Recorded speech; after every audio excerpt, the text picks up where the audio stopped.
સતીશ પરાજ ન્યૂઝમાં આપનું સ્વાગત છે। વડોદરા શહેર વિસ્તારમાં બનતી ગેરકાયદેસર પ્રવૃત્તિઓને અટકાવવા તથા આવી ગુનાહિત પ્રવૃત્તિઓમાં સંડોવાયેલ આરોપીઓ વિરુદ્ધ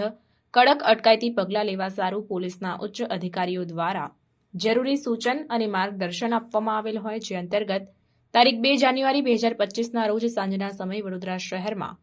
3 સ્થળો પર રસ્તે જતી મહિલાઓના મોબાઈલ ફોન ઝૂંટવી લેવાના ગુનાઓના આરોપીને શોધી કાઢી અનડિટેક્ટ ચીલ ઝડપના 3 ગુનાઓ ડિટેક્ટ કરતી વડોદરા શહેર ક્રાઇમ બ્રાન્ચ આ કામગીરી દરમિયાન સનેશભાઈ જોરસિંહભાઈ દેવધાની ધરપકડ કરવામાં આવી છે, જ્યારે પકડવાના બાકી આરોપી તરીકે રાજા મિનેશ ડામોરની અટકાયતના ચક્રો ગતિમાન કરાયા, તો વધુમાં કુલ કિંમત ₹73,000નો મુદ્દામાલ જપ્ત કરીને આગળની ધોરણસરની કાર્યવાહી હાથ ધરાઈ છે। સમાચારોની ઝડપી અપડેટ માટે હમણાં જ સત્ય સ્વરાજ ન્યૂઝ ચેનલને લાઇક, શેર અને સબસ્ક્રાઇબ કરો।